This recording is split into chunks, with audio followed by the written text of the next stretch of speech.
제7과 예언을 위한 기초라는 내용이죠. 오늘 예언을 위한 기초에 대해서 이야기를 할 때 이제 기억절은 잘 되네요. 또 내가 또 주의 목소리를 들으니 주께서 이르시되 내가 누구를 보내며 누가 우리를 위하여 갈고 하시니 그때 내가 이르되 내가 여기 있나이다 나를 보내소서 하였더니 이사야서 6절 8절이죠. 근데 오늘 제가 좀 복습을 하기를 원해요. 왜냐면 지난주 내용이 이번 주 내용하고 많이 엮여져 있기 때문에 지난주 내용 혹시 지난주 내용 기억하시는지? 지난주 내용 기억하세요? 주제. 자, 그래서 이제 기억 안 나죠. 지난주에 과정 공부를 안 했어? 네, 맞아. 여기서 안 했지. 잘 됐는데 또 안 복습을 해야 돼. 제가 다시 한번 나갔다가 볼게요. 이게 자체가 안 움직여? 네. The computer itself is. 네. Let me see. Let me come out and do it again. 그래서 이제 희생 제사의 이해라는 그건데 기억절은 요한계시록 5장 9절 하늘 보좌 하나님의 보좌 그 장면이죠. 자, 그래서 그들이 새 노래를 불러 이르되 두루마리를 가지시고 그 인봉을 떼기에 합당하시도다. 일찍이 죽음을 당하사 각 족속과 방언과 백성과 나라 가운데서 사람들을 피로 사서 하나님께 드리시고 여기에 굉장한 그 대쟁 뒤의 사상의 개념들이 여기 함축되어 있는 이런 말씀입니다. 그렇죠? 근데 이 저자가 어떤 거를 지적을 하냐면 요한복음에서 침례 요한이 예수님을 가리키면서 이런 말씀하잖아요. 보라 세상 죄를 지고 가는 하나님의 어린 양이로다 하면서 여기서 무엇을 상징을 하냐. 여기서 두 가지를 포함됐다 그러면서 동물을 희생 제사로 드린 것과 연결을 했고 첫째. 그 다음에 인류를 대신한 그리스도의 대속적 죽음을 묘사를 했다. 그렇게 저자가 이야기를 하고 있어요. 근데 이거를 저자가 이야기를 하면서 이게 왜 중요하냐면 이 희생 제사를 보면은 요한계시록에서 보면 누구도 마땅치 않았던 상황에서 홀로 합당하신 분으로 인정을 받은 것을 요한계시록 4장에 다시 우리에게 상기시켜주면서 그분만이 유일하게 합당하시다는 것은 주님께서 희생 제사를 통해서 무엇을 이루셨는지 강력하게 말해준다면서 그러면서 그 교과에서 예수님께서 이루신 내용을 우리에게 알려주고 있습니다. 근데 여기서 저자가 두 가지를 이야기해요. 희생 제사의 두 가지는 첫째는 뭐예요? 희생을 통해 인류와 재결합하는 하나님. 그 다음에 둘째는 뭐예요? 희생 제사를 통해 하나님과 연합하는 인류. 이 두 가지 우리가 보면은 한 가지 같은데 사실 달라요. 하나님께서 하나님 하신 일 하시고 그 다음에 인간들의 반응이 있는 것입니다. 그렇죠? 그래서 여기서 보면 그 예로 저자가 어떤 예를 들었냐면 아벨의 예를 들었어요. 이 두 가지 면이 있는데 인류적인 반응을 이야기하면서 아벨은 구속의 대원칙의 의미를 이해했다. 그는 자신이 죄인인 것과 죄와 그 죄의 형벌인 죽음이 그 자신과 하나님과의 교통을 가로막고 있는 것을 보았다. 근데 이 가로막는 거를 이 저자가 어떻게 표현했죠? 샤칸이라고 해가지고 그룹 천사들이 에덴 동쪽에 있다고 했잖아요. 그죠? 근데 그거 어떻게 말 그대로 가로막는 거야. 그죠? 동산문을 가로막고 있는데 그는 죽음을 당한 제물 즉 희생된 생명을 드림으로 범해진 바 된 율법의 요구를 인정하였다. 그죠? 근데 여기서 보면은 제가 이렇게 말씀드릴게요. 아벨은 이제 그 대원칙의 의미를 이해했다 하고 그랬죠.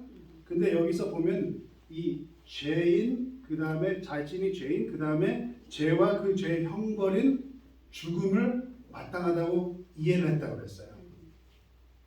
근데 그것이 어떻게 자신과 하나님과의 교통을 가로막는 거예요. 아벨이 무엇을 원했습니까? 즉 엄마 아빠한테 무슨 이야기를 들었어요? 하나님께서 어떻게 직접 내려가셔서 설명하고 대화하고 한 그거를 아벨이 이해를 한 거예요. 하나님과 교제를 원했던 겁니다. 엘렌 화이트 이렇게 이야기하는 거죠. 그 다음에 근데 그래서 그는 죽임을 당한 제물 즉 희생된 생명을 드림으로 범해진 바 된 율법의 요구를 인정하였다. 그 어떤 게 그 범한 율법입니까? 뭐를 범했어요? 선악을 알게 하는 다른 게 아니라 이거예요. 선악을 알게 하는 나무의 실과는 먹지 말라. 내가 먹는 정령 죽으리라. 이게 율법이었고 이거를 범한 거고 그 다음에 하나님께서 길을 막으셨어요. 아주 간단합니다. 그러면 이 모든 것은 이 대장의 모든 것은 인간 측면에서 무엇을 해결하는 거예요?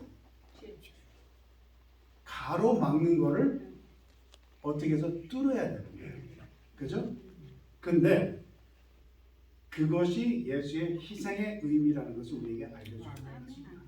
그래서 그는 흘려진 피를 통해서 미래의 희생, 즉 그리스도께서 갈보리의 십자가에서 죽으신 것을 바라보았다. 동물의 희생이 그냥 하나님께서 그냥 동물 희생해 하는 게 아니라 거기에 함축된 의미를 깨달았다 그 말이에요. 그리고 그것에서 이루어질 속죄를 의지함으로, 그러니까 동물이 죽는 게 그냥 죽는 게 아니라 나 대신 죽는구나 하는 그 깨달음을 가지고 의지함으로 그는 의로워졌으며 그의 재물이 받으신 바 되었다는 증거를 얻었다. 그죠? 구주여 선지자의 말씀이죠. 그래서 희생 제사의 두 가지면 희생을 통해 인류와 재결합하는 하나님, 그다음에 희생 제사를 통해 하나님과 연합하는 인류. 그래서 그거를 이야기를 하면서 이 하나님과 연합하는 인류에 대해서 예를 들죠. 이해하는 아벨하고 또 이해 못한 가인.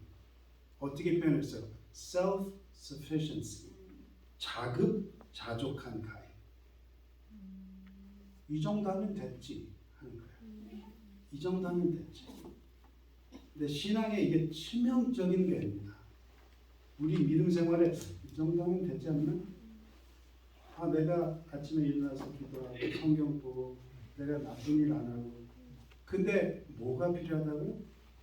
그게 아니라 구세주가 필요하다. 그래서 가인은 자신이 원하는 대로 살면서 자기 마음대로 형식뿐인 제사를 하나님께 드렸다. 그러니까 어떻게 됐어요? 인류의 두 가지 반응.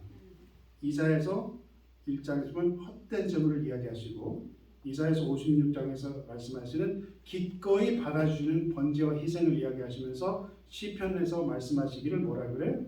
주는 제사를 즐겨 아니하시나니. 근데 왜 시키셨을까요? 왜?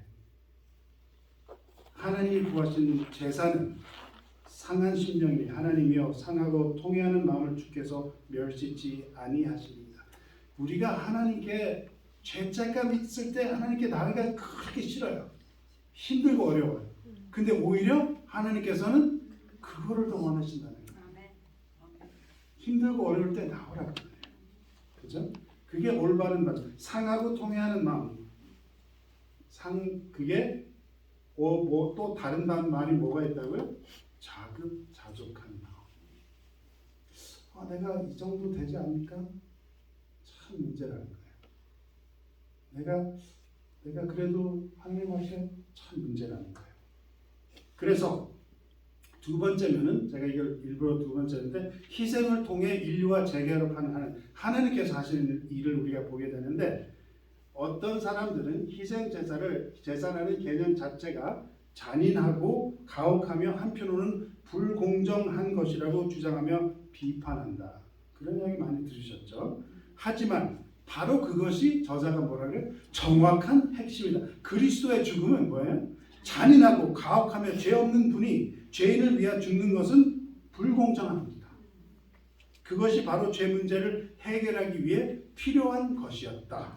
바로 이 모든 가혹하고 잔인하며 불공정한 희생 제사가 가리키는 것이 그리스도의 희생이다. 이게 필요하다는 거예요. 그렇죠? 그러면서 이렇게 이야기합니다. 성전에 임하시는 그래서 이제 그 스룹바벨 성전을 이야기를 했죠. 솔로몬 성전을 하니까 어떻게 했어요? 셰카이나 글로리가 쫙 내려왔는데 스룹바벨 성전을 하니까 없어요. 그러니까 옛날 성전을 기억하는 사람들이 어떻게 했어요? 통곡을 했어요. 근데 저자가 뭐라고 이야기해요? 성전에 임하시는 하나님은 우리를 당신께로 이끄시는 대신 이렇게 이렇게 이리 와 하시는 게 아니라 어떻게 해요? 우리가 있는 곳으로 오심으로 우리가 당신과 더 가까이 하게 있게 하셨다. 그분이 친히 우리에게 내려오셨다.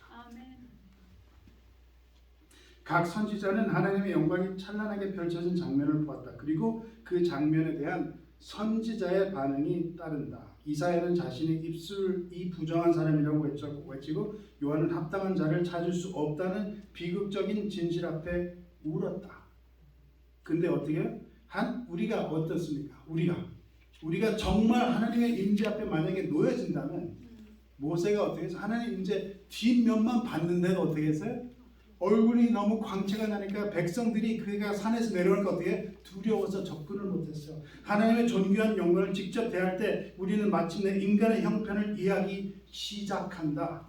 우리는 전적으로 무가치하고 합당하지 않으며 우리에게는 구속자이신 그리스도가 필요하다. 사탄은 하나님이 독선적이고 이기적이며 가혹하다고 주장하며 하나님을 향한 많은 비난을 쏟아냈지만 하나님의 보좌실을 잠시만 보더라도 사단의 거짓말은 실체가 드러난다. 그리스도를 참된 모습 그대로 곧 죽임을 당하시느냐. 그 모습을 우리가 바라볼 때는 우리는 아버지의 참된 모습을 그대로 볼 수 있다.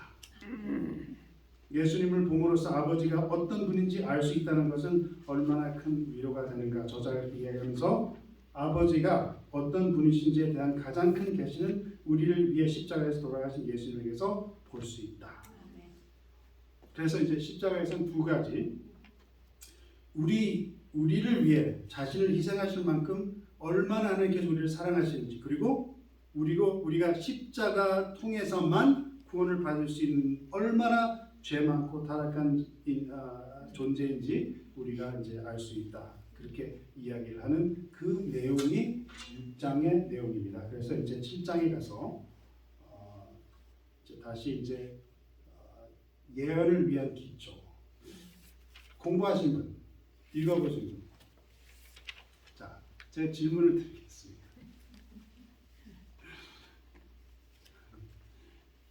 내용하고 읽은 내용하고 예언을 위한 기초하고 어떻게 연관이 되어 있습니까? 그 생각해 보셨어요? 왜 주제는 예언에 대한 기초라고 그러면서 뭐 그룹 천사에 대해서 계속 말이 나올까? 어떻게 생각하세요? 여기서 하나님의 보좌를 우리에게 보여주시는 거라는 건 조금 대단한데 좀 어렵더라고요. 예언을 위한 기초가 왜 계속 그룹 천사 이야기하고 왜 그럴까요? 잘 생각해 보시기 바랍니다. 자, 내가 또 주의 목소리를 들으니 기억자리죠. 다시 읽겠습니다. 내가 누구를 보내면 누가 우리를 위하여 갈고 하시니 그때 내가 이르되 내가 여기 있나이다 나를 보내소서 하였더니 이 장면이 지금 어떤 장면인지 혹시 기억하세요? 이사야가 제사를 받고 그쵸. 제사를 받았죠. 내가 woe is me. 내가 이렇게 더러운 내 입술이 부정하다니까 해서 핀수 올려놓으니까 그게 이제 저기 사해졌다 이렇게 풀어졌다 그랬죠. 자, 이 저자가 오늘 내용으로 우리에게 알려주고 싶어하는 것은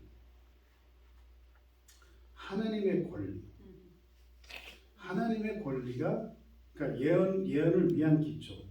하나님께서 이 예언이라는 것을 왜 주시는지, 예언자 예언 왜 주시는지, 하나님의 권리가 어디서 나서 예언을 허락하시는지, 그 다음에 하나님과 인류 사이의 관계, 그 다음에 우리를 부르신 하나님의 목적, 그 다음에 그렇게 해서 다시 회복하는 인류. 약간 좀 연결이 되기 시작하죠? 이 제목하고 이 내용하고. 더 보겠습니다.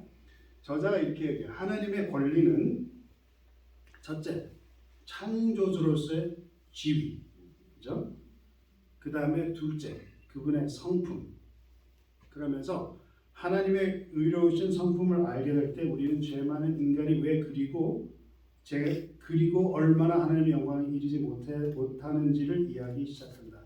이 내용하고 6장 내용하고 지금 연결되기 시작해요. 그렇죠? 우리가 하나님 임재 앞에 갔을 때 우리가 얼마나 타락한 죄인이라는 걸 깨닫게 될 때는 우리가 하나님이 얼마나 필요한지 이해하기 시작한다는 것을 이제 연결해 주기 시작하는데, 여기 보면은 예를 들어서 이사야서 6장이에요. 그죠? 얘가 하나님의 의로우신 성품을 알게 될 때는 우리가 죄 많은 인간이 왜 그리고 얼마나 하나님의 영광에 이르지 못하는지를 이야기 시작합니다. 이사야를 불러갔을 때는 하나님께서 악한 사람을 불러가셨을까요? 하나님의 말씀을 순종하려고 노력하는 사람을 불러가셨을 거 아니에요. 그죠? 근데 그런 사람이 하나님 임재 앞에 딱 가니까 어땠어요? 불가능해. 이거는 불가능하다. 깨닫는 거예요. 그래서 이사야는 죄로 인해 망하게 되는 것을 알고 있었다. 저자는 그렇게 이야기를 하면서 죄의 싹은 사망이다. 이게 누구하고 비슷해요? 아벨하고 비슷합니다. 이해를 하는 거예요. 그렇죠? 그러나 사랑의 하나님은 어떻게 해요? 우리를 죄의 결과대로 내버리지 않으시고 아까 본 것처럼 우리를 어떻게 해요? 더 가까이 이끄신다. 오히려 내려오신다. 그렇죠? 이 만남의 결과는 무엇이면 이것이 왜 중요한가?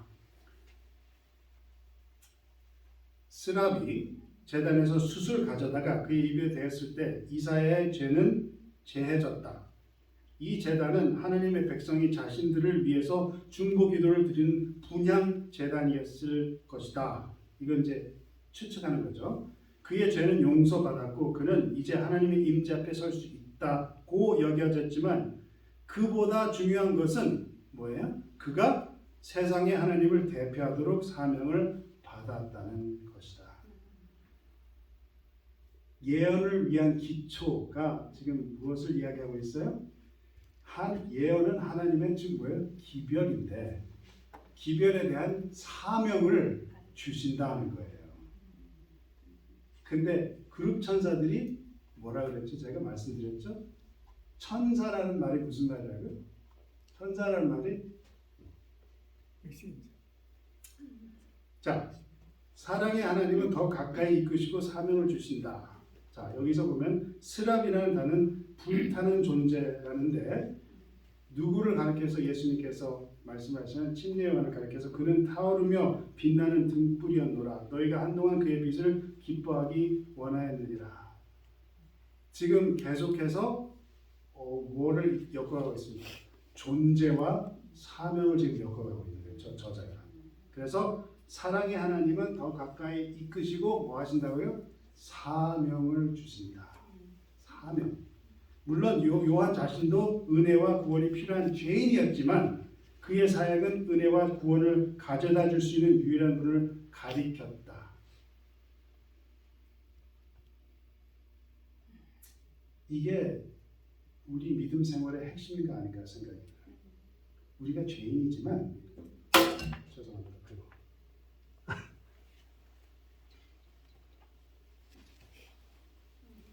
우리가 죄인이지만 어떻게 해요? 우리에게 하나님께서 사명을 주시는 거예요. 그죠? 자, 죄인이었지만 그의 사역은 은혜와 구원을 가져다 줄 수 있는 유일한 분을 가리켰다. 제가 말씀드렸죠. 어떤 제가 아는 사람 하나가 한국 이름이 있는데 자기 영어 이름을 스텝이라고 했어요. 스텝이 무슨 뜻인지 아세요? 계단. 그래서 왜 그랬냐면 정로의 계단을 읽으니까 너무너무 감명스러운 거예요. 그래서 나는 예수님께 다른 사람을 이끌어주는 계단이 되겠다 해서 자기 자신의 이름을 스텝이라고 했어요. 예수님은 아버지 영광을 온전히 나타내시는 분으로 오셨고 하나님은 하늘의 스랍이 할 일과 비슷한 임무를 수행하도록 죄인인 선지자를 보내셨다. 이게 주제하고 내용하고 맞는 거예요. 예언을 위한 기초. 하나님께서 왜 예언자를 주시고 왜 예언을 주시고 기별을 주시는가 하면은 스랍이 할 일과 비슷한 임무를 수행할수록 죄인인 선지자를 보내셨다는 거예요. 자, 그래서 이제 이 두 그룹에 대해서 이야기하죠. 그룹이 생명나무를 접근하지 못하게 나중에 분명하지만 그들은 또한 언젠가 인간이 낙원으로 회복될 것이라는 소망과 약속의 상징이기도 했다. 자, 이게 왜 그랬어요? 막았어요. 아벨이 보니까 막았어요. 근데 아담이 아벨에게 무슨 말을 전했습니까? 그 아들에게. 너는 못 가봤지만 거기에 뭐가 있다고요? 하나님의 동산이 있다. 거기서 우리가 하나님을 만났다. 우리가 다시 회복하면 다시 그리로 돌아갈 수 있다. 만약에 그걸 그냥 방치해놓고 문을 닫아놓고 그걸 없애버렸으면 그런 보일 수 있는 게 없어요. 근데 두 그룹을 통해서 뭐를 본다고요? 하나님의 임재를 느낄 수 있는 거예요. 그래서 그들은 또한 언젠가 인간이 낙원으로 회복될 것이라는 소망과 약속의 상징이 된다는 것입니다. 그룹들이, 그죠? 그룹 천사들이 지키는 낙원의 눈에는 하나님의 영광이 나타난다. 그래서 이 저자가 이거에 대해서 이야기를 했죠. 여기 하기 전에 아담과 그의 아들들은 하나님께 예배하기 위해 그곳에 나아왔다. 딸들도 갔을 겁니다. 여기서 그들은 에덴에서 그들을 쫓겨나게 했던 율법을 순종하겠다는 맹세를 새롭게 했다. 근데 이 표현 이제 그룹들을 두어라는 게 이제 샤칸이라는 표현. 근데 이게 그 어근은 그 장막이라는 그 샤칸이라는 그 표현에서 나온 그 두어라는 그 거하시는 그거를 이야기를 해서 하나님이 에덴 동산 동쪽에 그룹들을 거하게 장막 짓게 하셨다라고 읽을 수 있다라고 저자는 우리에게 이야기를 하고 있습니다. 영구적으로 두신 거예요. 그렇죠? 거기 가서 정말 제사를 드리고 예배를 드리고 거기 가서 동산을 바라보며 하나님의 임재를 느낄 수 있게 하나님께 구원의 길을 열어주신 거예요. 성경에서 그룹들은 하나님의 임재와 관련되며 특히 하나님의 이름을 선포하는 장소는 하나님의 보좌와 연관되어 있다. 이게 이 저자의 굉장히 의미심장한 표현입니다. 여기서 뭐라 그래요? 이 그룹의 그 임무가 뭐예요? 하나님의 임재와 관련되어 있으며 하나님의 이름을 선포하는 장소인 하나님의 보좌와 연결된 걸 지금 이야기를 하고 있습니다. 지금 저자가 우리를 어디로 몰고 가고 있습니까? 그거하고 뭐를 좀 더 보겠습니다. 요한계시록 4장 5장에서 하나님 보좌에 모인 24장로들이 그분을 찬양하고 만물을 창조하신 분으로서 그분의 통치권을 선포하는 것을 주목해야 한다 이야기하면서 이는 보좌실의 장면과 창조주의 관계에서 용서받은 죄인으로서 우리의 역할을 이해할 수 있게 도와준다. 지금 저자가 지금 어디로 몰고 가겠습니까? 그룹 천사의 사명이 누구의 사명이라는 거예요? 우리의 사명이라고 지금 우리에게 이야기하고 있어요. 이 대단한 표현입니다. 이 레슨 끝에 가서 이 사람이 엄청난 선언을 해요. 이 저자가. 그룹은 살아있는 존재이거나 금으로 만든 그룹으로 성경 전반에 나타난다. 구약 성경. 그들은 종종 하나님의 보좌 바로 옆에 서서 세상의 하나님의 영광을 비추는 것으로 묘사된다. 그렇죠? 이 불타는 숯불 같은 그 표현을 하면서 근데 에스겔이 목격을 하니까 어떤 이 네 생물들이 어떤 생물이라고? 사자, 독수리, 소, 사람 그랬죠? 그러면서 그들이 여기서는 그게 그룹이라고 표현하진 않지만 다른 보좌 장면에서 볼 때 이 첫 장면에서 다른 에스겔서 10장 참조를 하면 그들은 그룹이라고 불리며 이사야의 스랍 산상에 나타난 불타는 숯도 볼 수 있다. 그렇게 이야기해요. 그래서 그들은 요한의 환상에 언급된 생명체 얼굴과 동일하다. 그러면서 이 저자가 계속해서 한 주장만 계속 밀고 가는 겁니다. 이걸 깨달아야 돼. 계속해서 한 주장이에요. 그러면서 뭐라고 그래요? 모세와 하나님이 전형적인 만남의 장소에 있던 언약궤 거기에서도 어떻게 해요? 그룹들은 항상 거기 있었다 그러는 거예요. 그죠?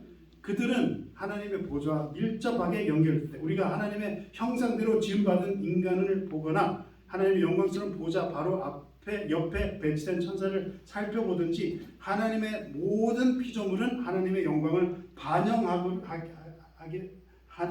설계됐다. 지금 그룹하고 우리를 지금 이렇게 몰고 가고 있습니다. 그죠? 보이시죠? 이사야가 한 대답을 생각해 볼 때 당신이 거룩한 분의 앞에서 선다면 어떤 모습이겠습니까? 당신의 대답은 복음의 필요성에 대해 무엇을 말씀해 주고 있습니까? 그래서 이 저자가 6과하고 지금 우리에게 연결해 주는 거예요. 우리는 죄인이에요. 분명히 구세주가 필요한 거예요. 그러나 구세주를 주신다면 어떻게 하신다고요? 사명을 주신다는 거예요. 자, 그러면서 이게 이제 그 랍비 전통을 이제 이야기를 하면서 백성 가운데 계신 하나님 하면서 성박의 내면에 각각 지파에 이제 셋이 이렇게 됐는데 으뜸 가는 지파들이 넷이 있었습니다. 대표적인 기가 있는 지파들, 유다, 루벤, 에브라임, 단. 근데 랍비 전통에 따르면 유다의 깃발은 뭐예요? 사자. 루벤의 깃발은 사람 또는 사람 머리 모양. 에브라임의 깃발은 소. 단의 깃발은 독수리 형상을 지닙니다. 제가 보기에 이게 맞는지 안 맞는지 모르겠는데 랍비 전통은 유대인 전통이니까 어느 정도 근거가 있겠죠. 근데 루벤은 사실 장자권을 잃은 사람이야. 그렇죠? 실수를 했습니다. 그리고 엘렌 화이트를 보면 루벤이 어땠다고 그랬어요? 이 결단성이 좀 약하고 지도자로서 모자라고. 그죠? 그러면서 그러기 때문에 과오를 범한 사람이에요. 근데 왜 루벤을 그래도 이렇게 깃발을 세우게 했을까? 그리고 왜 사람의 얼굴이 했을까? 참 실수하는 말. 이게 저는 좀 인트레스팅하다고 생각해요. 어쨌든 그래서 이제 이 카일 그 성경 주석이 구약 성경 보면 에스겔에 묘사한 그룹에 나타난 네 생물이 이 네 깃발에 표현되었다라고 이야기를 하면서 죄송합니다. 이걸 안 보여드렸군요. 그러면서 이 저자는 이렇게 얘기해요. 전통에 지나치게 많은 의미를 부여하는 것일 수도 있지만 이 고대 전통을 성경이 묘사하는 새 예루살렘과 비교해보면 새 예루살렘 사방에 각 새 지파를 나타내는 문들이 등장한 흥미로운 형태가 나타난다. 재밌죠? 근데 이스라엘 진영과 새 예루살렘에 대한 묘사는 하나님께서 인류를 당신의 보좌 가까이로 이끌려고 하신다는 중요한 사실을 강조한다.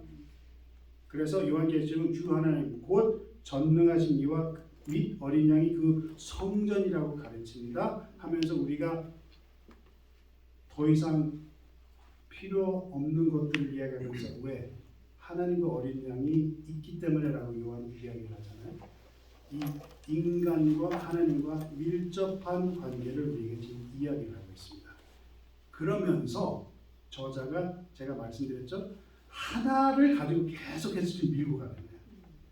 뭐를 이야기하냐면 루스벨을 지금 이야기합니다.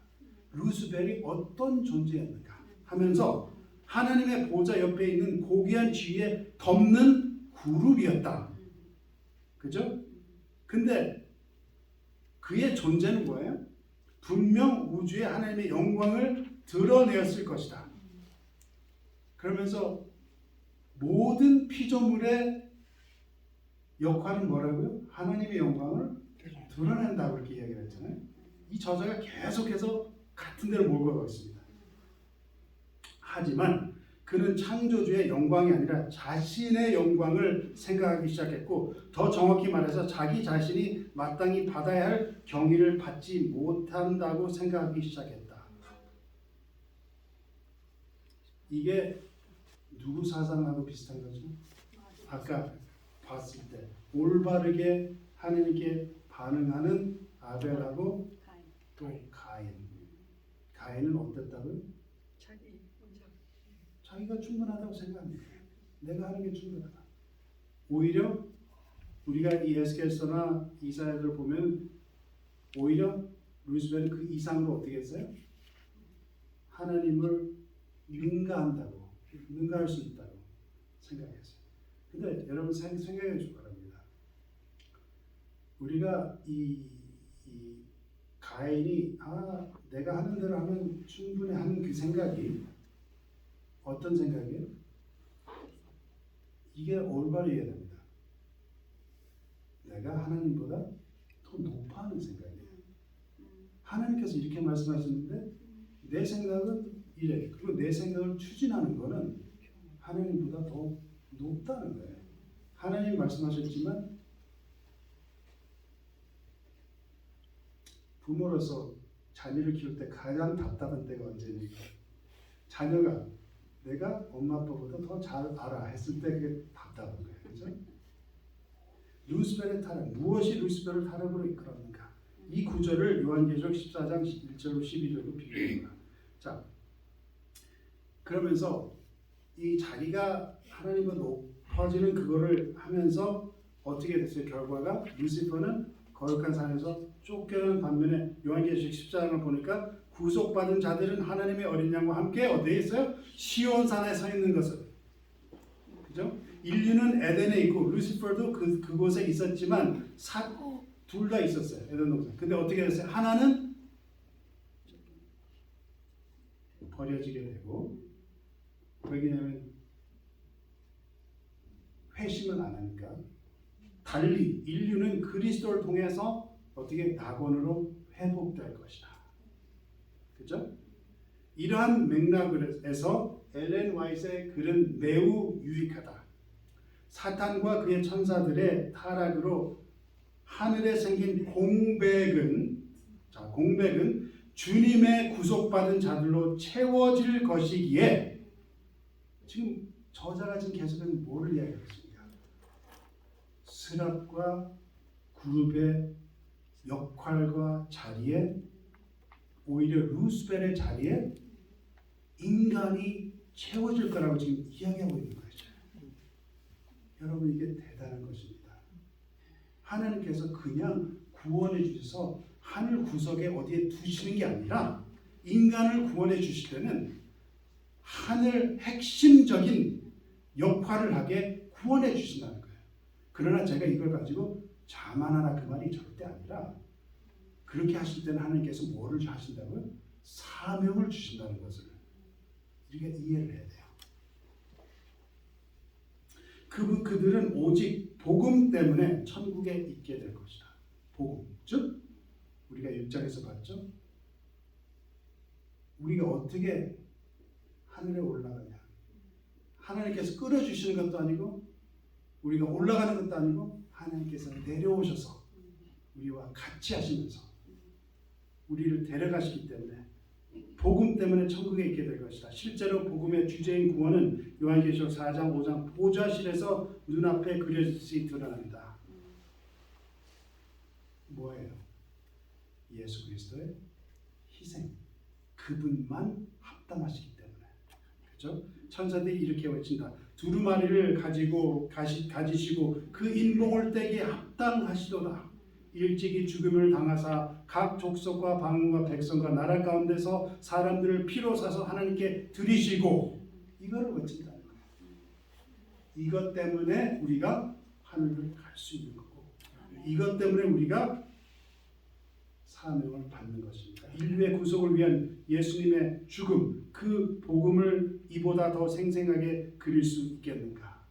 그분은 구원받은 자들이 당신의 형상을 회복하고 모든 마음에 하나님의 완전한 모습을 간직하고 모든 얼굴에 그들의 왕의 형상을 반영하고 있음을 보신다. 하나님의 형상이 무엇입니까? 하나님의 형상이 무엇입니까? 하나님의 성품의 중심이 뭐예요? 사랑이에요. 그렇죠? 하나님의 완전한 모습을 간직하고 그 모든 얼굴에 그의 왕의 형상을 반영하고 있음을 보신다. 그분은 당신의 수고의 결과가 그들 가운데 나타나 있는 것을 보시고 심히 만족해 하신다. 그때 그분께서는 의인의 무리와 악인의 무리가 다 같이 들을 수 있는 음성으로 외치신다. 나의 피로 산 자들을 보라. 나는 그들을 위해 고난을 받았다. 나는 그들을 위해 죽었다. 나는 그들이 영원토록 내 앞에서 살아가게 하고자 그런 일을 당하였다. 그때 보좌를 둘러 입는 흰옷을 입은 무리들이 지금 누가 보좌를 둘렀다고요? 흰옷을 입은 무리들. 그게 우리입니다. 그렇죠? 구원받은 무리들이 죽임을 당하신 어린 양이 능력과 부와 지혜와 힘과 존귀와 영광과 찬송을 받으시기에 합당하도다라고 찬양의 노래를 부른다. 지금 이게 누구의 부르짖음이었어요? 전에 24장로들. 근데 지금은 엘렌 화이트이 뭐라고 이야기를 해요? 흰옷 입은 자들. 여러분 지금 저자가 우리에게 이야기하는 거예요. 예언을 위한 기초가 뭐예요? 하나님께서 우리를 구원해 주시면서 우리에게 분명한 사명을 주신다는 거예요. 그렇기 때문에 하나님께서 우리에게 기별을 주시기에 그 예언이 기별이기 때문에 그 기별을 주시기에